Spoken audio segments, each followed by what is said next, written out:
Hello, my friends, and welcome to Origins. My name is Don Chapman. It's my privilege to be your host. During this program, we showcase interesting guests who present evidence from science along with other important facts validating the truth of creation and the accuracy of the Bible. Today's guest, Marcus Ross, has loved paleontology especially dinosaurs, since he was a kid. Growing up in Rhode Island, today he joins us to share some of his passion for dinosaurs. So how old were you when you started to be excited about dinosaurs, Dr. Ross? Boy, I was 4.5 years old. Wow. And I distinctly remember where I was at the time. I was at my cousin's house, and he pulled out a record. You know, those were the CDs don't spin so fast, right? Yes. Yeah. Little black plastic record, and it was one of those read along and listen to learn how to read types of things. And he didn't have the book anymore, but he just played the record, and it was these dinosaurs, and they were roaring and crashing and screeching, and there was music going on and volcanoes blowing up, and I just was captivated. And from that point onward, I just had a singular focus that I always wanted to study dinosaurs and be a paleontologist. Instead of growing out of that, you just went deeper into it. That's right. Don't grow up, grow in, I guess. That's awesome. So what exactly is a dinosaur?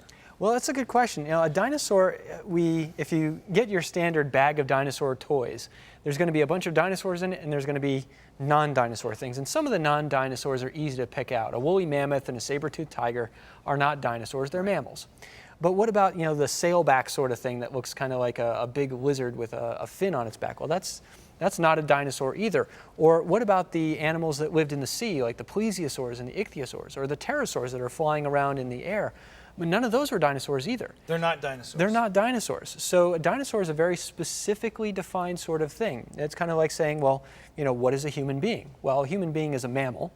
Right. Mammals are animals, but not all animals are mammals. So you go from animal to mammal and on down the classification until you eventually get to something specific. So for a dinosaur, dinosaurs are land-dwelling animals. They are diapsids, which is a group within the reptiles that has a pair of holes in the back of their head for where muscles go to work the jaws. There's a pair of holes on the top of the head, and there's a pair of holes on the side of the head, all behind the eyes. And so that's a group. That includes crocodiles, dinosaurs, but also lizards. Okay. Yeah. So lizards aren't dinosaurs. So in order to be a dinosaur, you also have to be an archosaur. That narrows it down to just the crocs and the dinosaurs and the pterosaurs. One of the things that dinosaurs have that crocodiles don't is that dinosaurs stand upright with their legs immediately underneath their body, more like mammals do and birds. And so what we've got here is the femur, the upper leg bone of a Tyrannosaurus. We're looking kind of straight in at the hip, and that femur turns in a little bit to come into the hip bone, and that keeps everything in a straight line all the way down. Now, crocodiles don't do that, so in order to differentiate or distinguish between a crocodile and a dinosaur, there's some other physical characteristics. Given the weight that it's holding, that's good engineering, isn't it? It's fantastic engineering, and for something like TRex, which is going to weigh a few tons, right, that's still just being poised on two legs. Now, they're big legs, right, but they're just legs nonetheless. Now, once you're an archosaur and you know that you're either a dinosaur or a pterosaur or a croc of some kind, how do you know that you're a dinosaur? Well, there's several different important characteristics of dinosaurs. This humerus over here, that's the upper arm bone. Goes up from your shoulder blade down to your elbow. Dinosaurs have this peculiar little ridge that points towards their chest. It's called a deltopectoral crest, and it's named that because of the muscles that it connects to. The deltoid muscle connects to the pectoralis, which is the chest, and so this is the crest that helps to connect those two.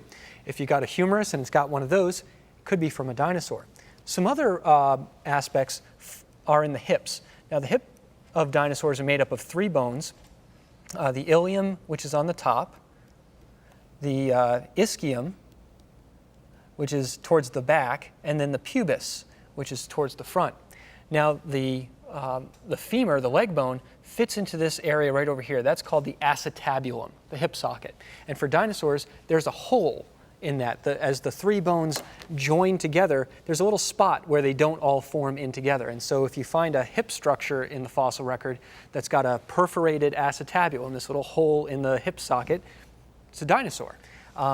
One of the more interesting ones here, too, is at the very end of the leg, the tibia, that's your shin bone. The tibia has an ankle bone down at the bottom that's connected to it. And that ankle bone is called the astragalus. Now, our astragalus is structured differently. We've got the same kind of bone, but it's in a very different place. The astragalus for dinosaurs has this wing that sticks way up on the front. So if you think of the tibia, the shin bone coming down, the astragalus is a bone underneath it that cups up on top like this. And all dinosaurs, whether it's a Triceratops or a T-Rex, all have this feature. So these are some of the things that when a paleontologist finds this, they go, that's a dinosaur. These are the things that unite them as a group, no matter how different a dinosaur they happen to be.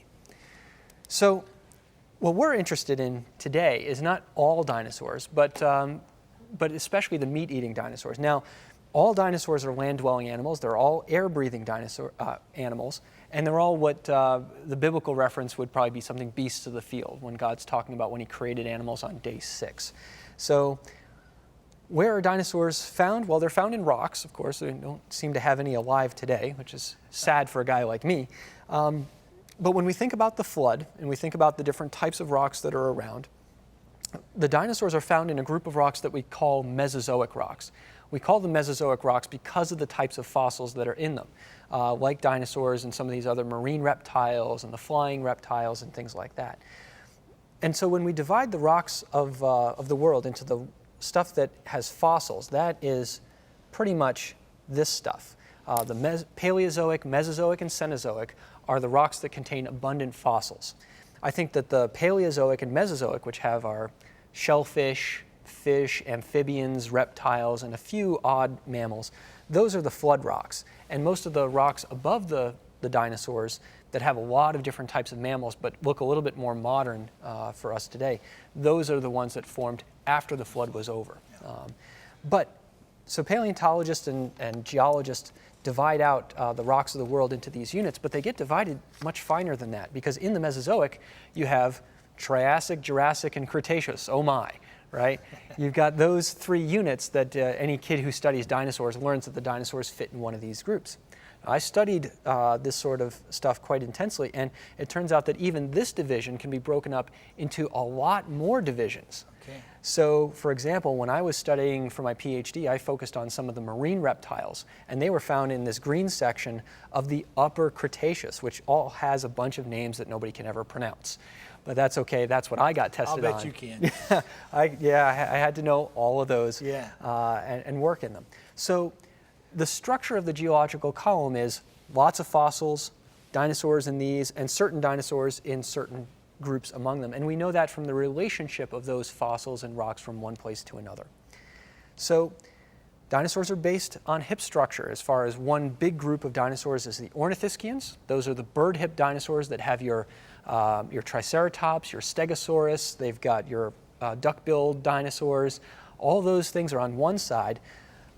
The meat-eating dinosaurs and the long-neck dinosaurs are all in the other group called the saurischians, and you can see here those 3 bones that we were talking about in the hip, the ilium, the ischium, and the pubis, and all of the long-neck and meat-eating dinosaurs have the same basic hip structure to them.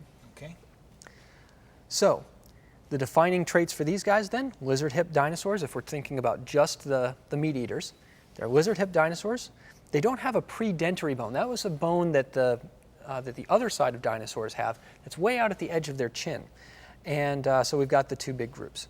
So what I want to do is start taking us on a bit of a tour on a couple of these things. Take us up to the board to take us on a tour. All right. So the meat-eating dinosaurs are in a group that we call theropods. And it means, kind of means beast feet.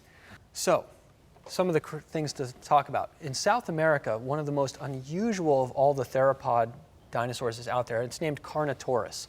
Now, it's called Carnotaurus because of these big horns that are up over its eyebrows. It was a pretty good-sized dinosaur, probably coming in about 30 feet long. Wow. So, not to be trifled with. But what's really weird about Carnotaurus is kind of like T-Rex. It's got these puny little arms. Really, really tiny. In fact, his arms are proportionally even smaller than T-Rex's are. Instead of 2 fingers, like T-Rex has, Carnotaurus has 4. And so it looks like a regular hand, except for it looks like the hand of the wrong dinosaur on this big thing. Or perhaps we might think of this in terms of creation of what's happened since the fall. It could be that we're looking at, an animal whose history since creation has resulted in a lot of degeneration. There might have been some mutations that had built up and not get knocked out, and so it ends up having these really small arms as a result. Pretty fearsome predator. Baryonyx gets its name from this giant claw that's out on its thumb. The name means heavy claw, Baryonyx, for that. What's really neat about Baryonyx is its mouth and face are really long and narrow, almost narrow like a crocodile's. Yeah. And it's got a lot of very small teeth. And anytime a paleontologist or a biologist who studies ecology sees an animal with a lot of small teeth, it's a pretty big hint for us that it eats fish. Okay. Because fish are slippery. Which would go with the claws, too. Exactly. And them, yeah. They seem to be found in what look like riverbank sediments and things like that. So it was hanging around rivers going after some type of fish-like animal. This is one of my new favorite dinosaurs because this is Ebenezer. This is the Allosaurus that's now on display at the Creation Museum in Kentucky. And I got a chance to snap this picture before Ebenezer went on display. And Allosaurus has been known as a dinosaur for many, many decades, over a century. It's one of the most abundant in North America. It's found along the flanks of the Rockies. And what's interesting here is that you've got a whole bunch of holes here. Now, can you give me a guess? Which one do you think might have the eye? I'll tell you, it's a lot of holes in its head. There's only one pair of eyes. Only one pair of eyes. I guess I would go with the middle of the three. Right here in the middle. I was going to go back one. Oh, you're going to go back one over here. Yeah, okay, I kind of think that one. All right. Well, you're right. How about that? So the eye goes in this. This is called each one of these openings has the name in science we call fenestra, which means a window in Latin. And so this is called the orbital fenestra because it's the one that has the eye, the orbit in it. Well, what do the other two do? Well, the one that's in front of the eye we call the antorbital fenestra, which means the one in front of the orbit. So go figure. This is the nostril, or what we call the nares, because the actual nostril is made of skin, and that's going to be out at the edge here.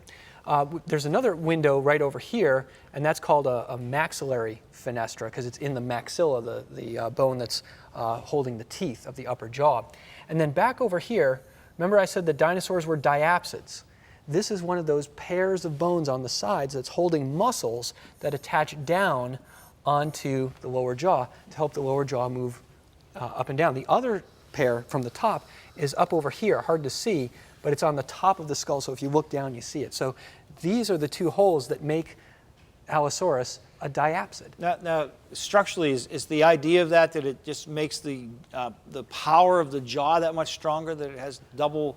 It certainly does. It does a couple of things. It helps provide more jaw musculature to go in here to give it a quick snap of a shut. Yeah. It's not the strongest bite. In fact, Allosaurus had a fairly weak lower jaw compared to some of the other dinosaurs. So it probably mostly bit down with the front, with the top front, kind of hatchet its way down.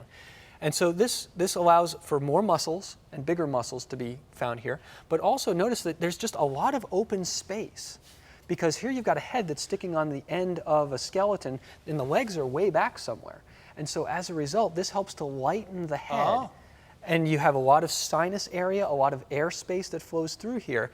And so it's a less strain on the neck, because this animal is out perpendicular. So that's one of the ways when you think of an animal, it's on two legs like a dinosaur. It's all about balancing the weight in front with the weight in back. Wow. We'll see how that plays out with T-Rex as well, which happens to be coming up next. So with Tyrannosaurus rex, this is the skeleton of Sue that's on display in the Field Museum. And again, we've got our nares out front, our antorbital fenestra, the orbit, which is this really weird, exaggerated, almost B shape here, and then also the musculature out over here doing some really odd stuff as well. So also diapsid, but T-Rex's openings here are oriented differently. The bones grow differently. This is how paleontologists tell this is a T-Rex versus an Allosaurus, is that Allosaurus always has the air holes and the other things in certain places, and they're shaped certain ways. T-Rexes are same general location, but different shapes. Now, T-Rex, of course, is famous for having these really puny hands with just 2 fingers.